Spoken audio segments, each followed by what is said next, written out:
Hi, morning. Welcome to another weekly podcast from Ian Wallace, the Messed Up Counsellor.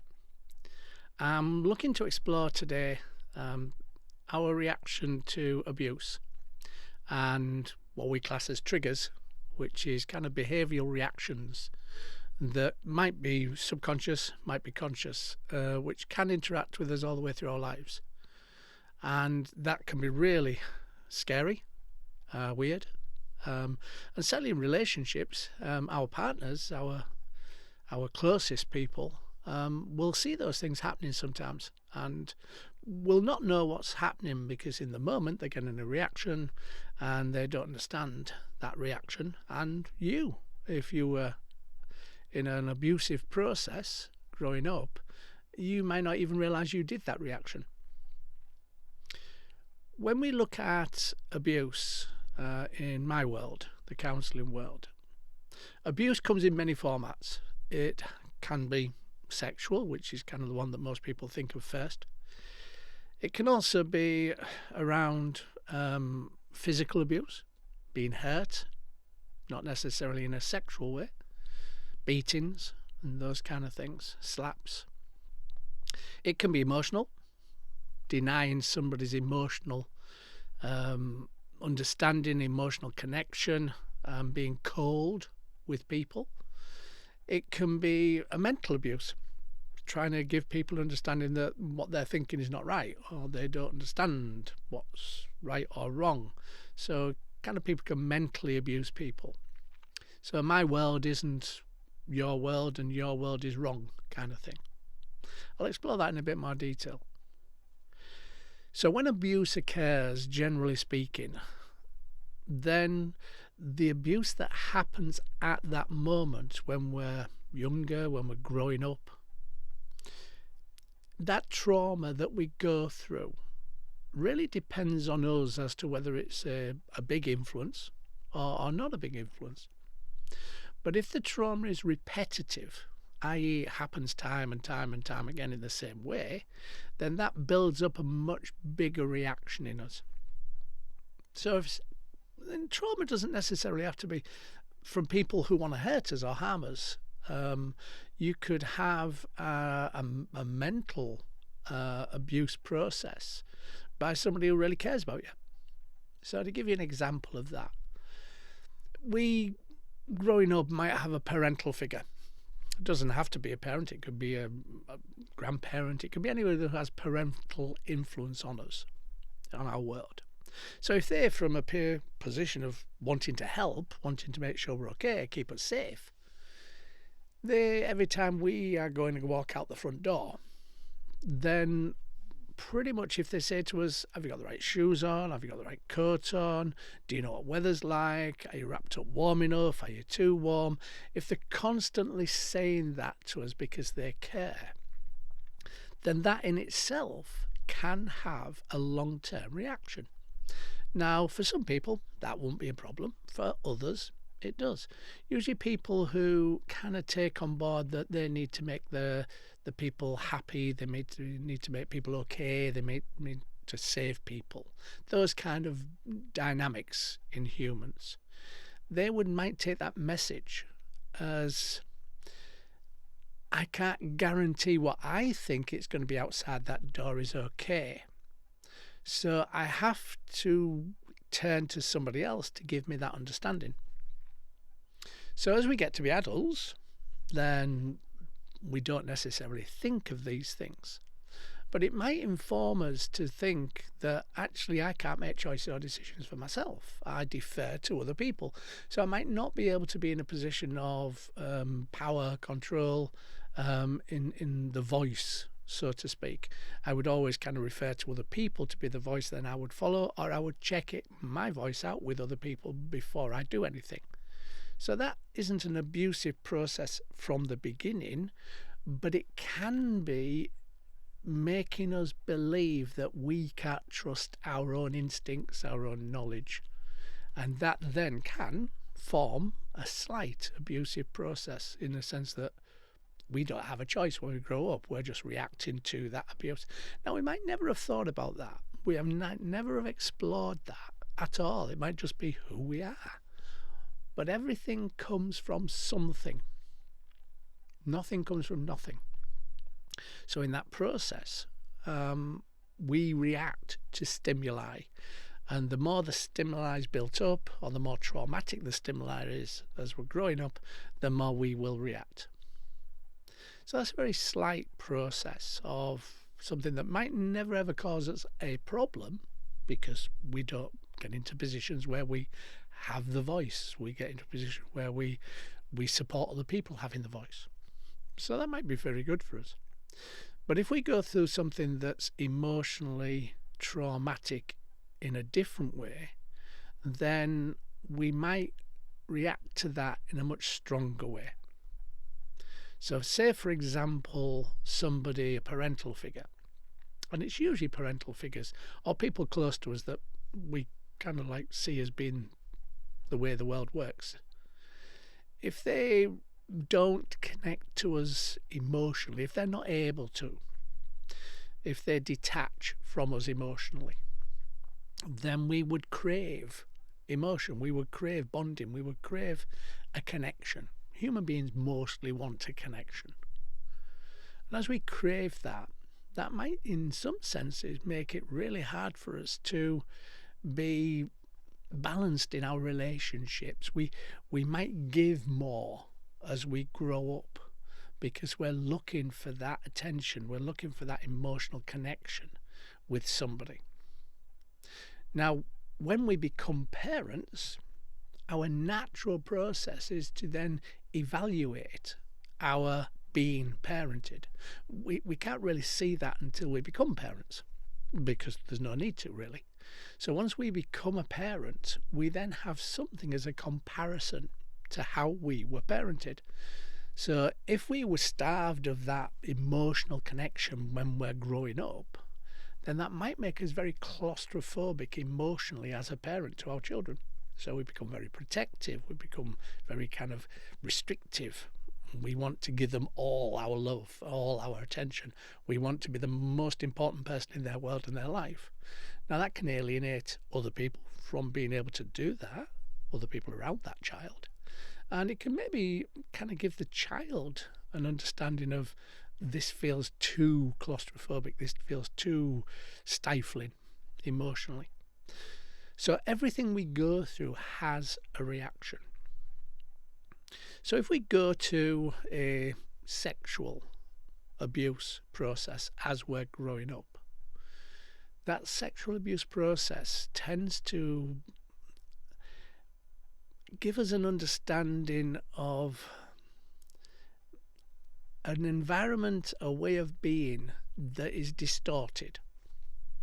What I mean by that is, if we're abused sexually by some parental figure or close family member or somebody that we engage with, that will usually start as an abuse. It will start as a process of becoming more and more abusive. So initially it might be just play fighting, and then it might turn to play fighting with kind of genitalia or body, sexual parts of our body being interfered with, and grabbing and holding. Then it might become more. So it's a kind of a process usually.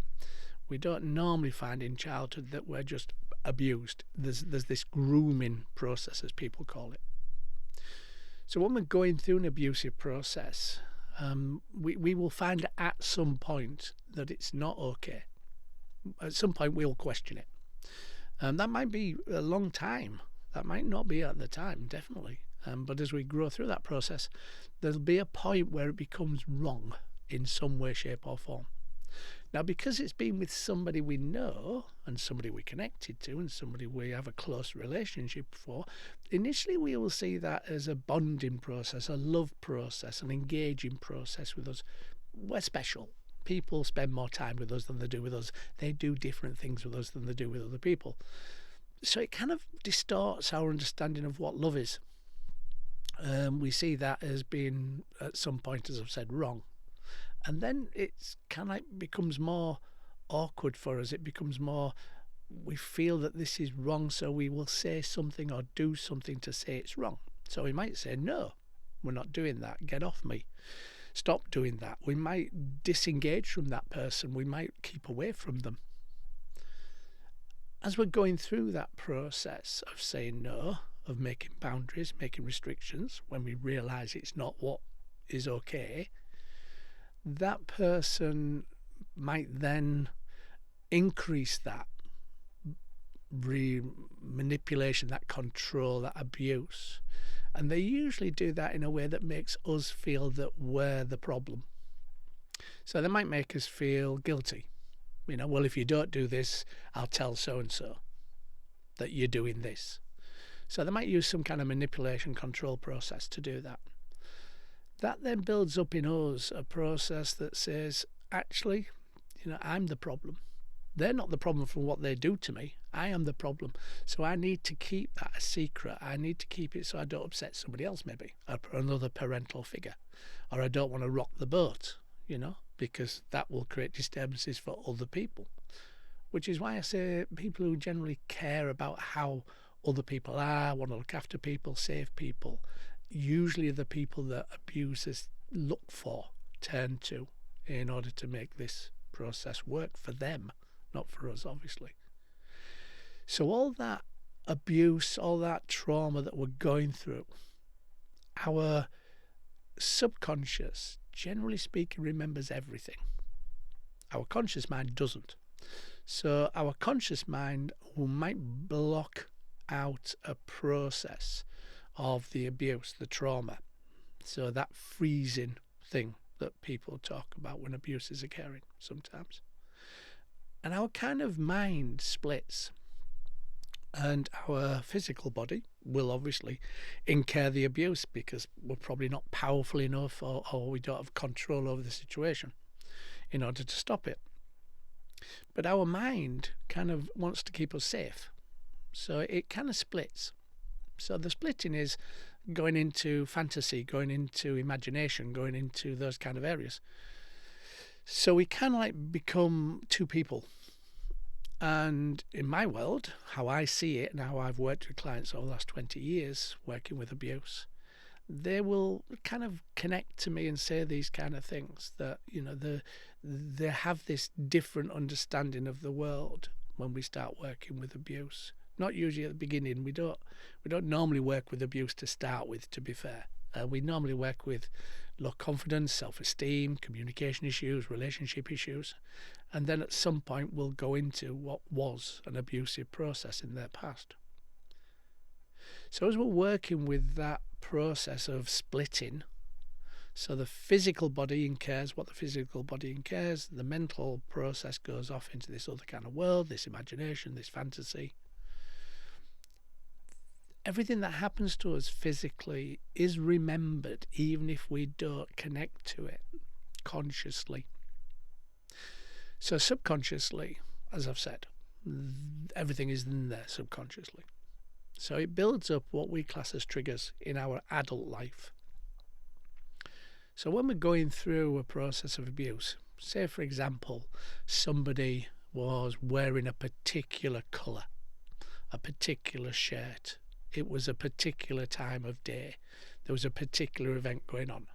So say the abuse happened every time on a Sunday morning and the breakfast brunch was being cooked by the abuser or somebody else. Then what it might set up in us subconsciously, a process of keeping us safe by not connecting to those kind of smells, those kind of sounds, those kind of foods. And as we're growing up, we might not be aware of that. And then as we work within abuse in a counselling process, we might become aware of that through a trigger. So something will happen in order to trigger us back to the original event. So that trigger might be we smell bacon, for example. And that bacon then smell will freeze us. And when we freeze, we don't know we're freezing, which happens in the room a lot with anybody who's watching has worked with abuse. Freezing is not an unknown occurrence. So when we're working with the freezing, if, for example, our partner offered us a bacon sandwich, then that would go into a trigger, possibly. And then our partner would get this freezing, And they would interpret that as whatever they interpret it as, but it won't be understanding the trigger, it won't be understanding the reason for that freezing. And that person then, unfortunately, is being controlled in a sense by that particular form of abuse at that time, which they will never consciously necessarily be aware of it until somebody brings it to their attention. Or in the counselling room, we start working with those triggers that we might see in the counselling room. Then that can control our lives. It could make us vegetarians by choice, obviously, because we don't understand why we're a vegetarian. But that process means that it will build a behavioural response that informs us and keeps us safe by keeping us away. Now, say, for example, somebody had a perfume on when the abuse was happening. And as an adult, we find somebody that we connect to and they then use that perfume. That will take us straight the way back. So we might then react in a fight process, not just a freeze, because fight, flight, freeze responses. So we might actually get very in the moment, kind of responsive, maybe even violent, push them away or whatever, without even realising why. And our partner, our person that we're connecting to, whoever that might be, gets this behavioural response. And they go, well, what do I do? What did I do just then? All I'm doing is I'm trying to kiss you, I'm trying to love you, I'm trying to hold you, I'm trying to talk to you. But because of that behavioural response of the perfume, then we react. So because we take the world in through our five senses, then those triggers are based in five senses. They can be based in more than one sense, obviously, depending on what's happening when the abuse occurs. So in understanding our triggers, we understand more about ourselves, but it also takes us back to the reason for the trigger, which can be really awkward and harrowing and really nasty. Because then our memory starts coming back of the particular abuse. We call that flashbacks. So when we're flashbacking, we're remembering those traumatic occurrences. It's really helpful to understand ourselves as much as we can with triggers. Because if we know a trigger, we can, by the very nature of knowing it, put in place some coping mechanism, or even, in a sense, channel some kind of process of reaction that's different. So we might say, let's say, for example, somebody's trigger was a colour, for example. So that colour has never been worn, never been in their furnishings, never been in anything that they have. They won't buy anything with that colour for themselves or from people around them or family, you know. And then say in the counselling room, the therapist, the counsellor, wore the colour. Now that person might then respond in a freeze process or a flight process. Wouldn't necessarily be a reaction of attacking, fighting, certainly not physically, usually in a counselling room. So then they may not know why they've done that. As I've said, it'll be a subconscious reaction. So in the room you get this response as a counsellor, and then you don't really want to deal with it maybe there and then. You might bring it up later. So the person then, once they realise that's a trigger, they can then have a choice. Now they might choose to wear that colour themselves, take control of the colour, take control of that trigger. But if they understand it, they have choices. If we don't understand, we usually don't have choices, we just react. Reactions are not a thought process, they're not a logical process, reactions. They're a subconscious, usually driven process. When the people in the family, if there was a sexual abuse, for example, or a physical abuse, because that can be exactly the same,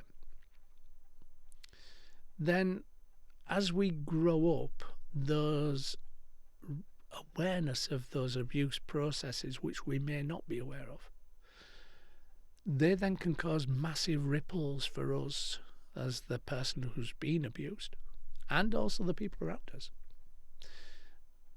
We sometimes will not talk about it to other people We might remember it, we might understand it, we might know it happened if we didn't before, but we probably won't talk about it. It's the secret. If we share it with anybody else, then there's always been set up usually a process of something that would happen to other people should we tell, should we say, should we talk about it. So that process of it will be bad for your mum, your dad, your brother, your sister, the social services will come and take you away, whatever. It'll be focused on you being the problem so that you don't do it. You don't disclose, you don't talk, you hold it all in. And that's where sometimes that ripple can be really hard to hold, because once we are realising that it was abusive, and the amount of people that say to me when I talk about domestic violence and abuse, and they'll say, well, that's not abuse. They only do it on a Friday when they've had a drink. Okay. So that realisation that it is abusive can be sometimes a big shock. And then it's, what do I do with that knowledge? What do I do with that awareness? How do I process that? Which is not easy. And that's where us as counsellors support people, help people to make their own choices. If you are a counsellor watching this, be mindful that the person who's been abused was never in control. We as counsellors, as therapists, need to give them control. It's really, really important that they take control in our work. So we don't direct them, we don't tell them, we don't push them or prod them or poke them into areas of memory that would be difficult. We work with them. And it's a good idea to give your client that understanding that I'm not going to do that. I'm not going to be the one that takes control. I'm not going to be the one that forces you to remember.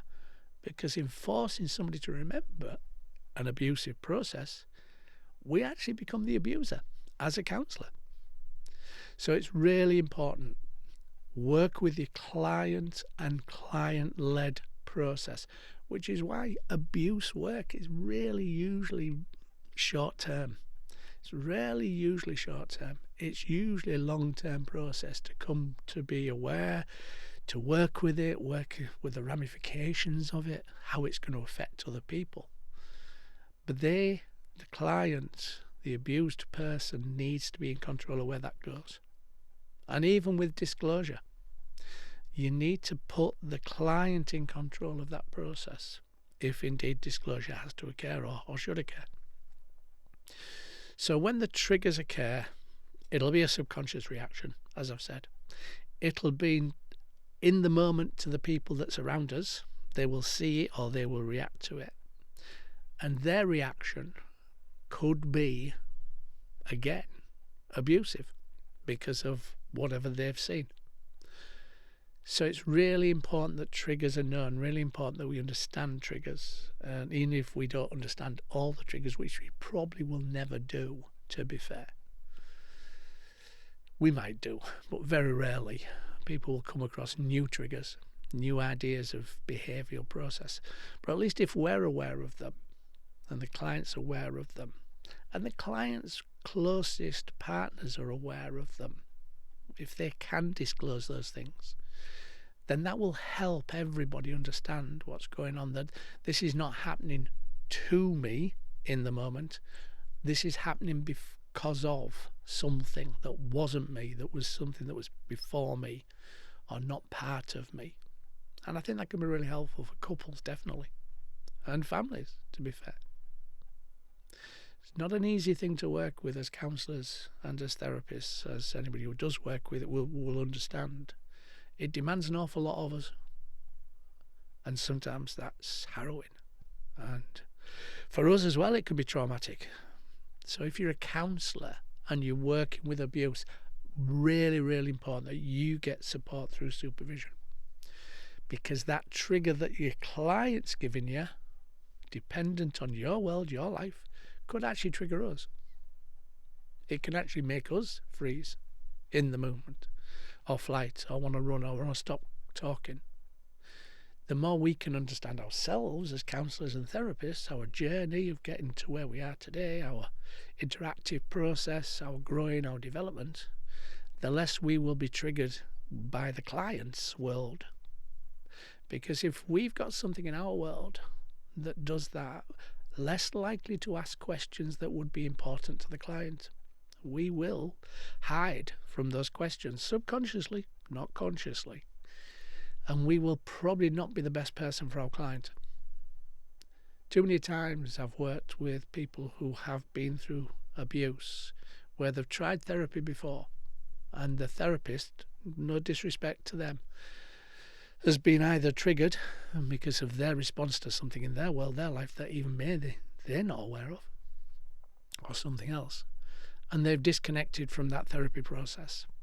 Either the counsellor is disconnected or the client has. And that can be really hard for them to find somebody else to talk to about the same thing. So if you've got a client who is triggering you, it's really helpful that you still work with them, bearing in mind the trigger, and also then help them to find alternative help. Don't just drop them. Don't just end the process. There's a big responsibility on us, and an ethical responsibility, to be fair. So if you find a triggering aspect in you through your own process, then that needs to be worked with naturally to get us to understand what's going on. Abuse is probably one of the hardest things we have to work with in all ways, because it really goes to depth, goes to a lot of emotional and mental processes within counselling for the client, but also for the counsellor, the therapist. So bear that in mind if you work with it. And if you don't feel you can work with it because it's too much, maybe what you've been through, or just not experienced enough, then support that client to get better referral processes to somebody who is experienced or can work with that process. Don't just drop it, because that would not be helpful for them. It's not ethical for us, and it might not help us because we may need to do some work on ourselves, our own lives, our own backgrounds, in order to understand where that trigger comes from. Hopefully that made sense. As always, if you like these podcasts, if you find them interesting, if you find them stimulating you in whatever way, then please like and share, because you could like and share to somebody who needs to hear this. I'm Ian Wallace, the Messed Up Counsellor. Take care.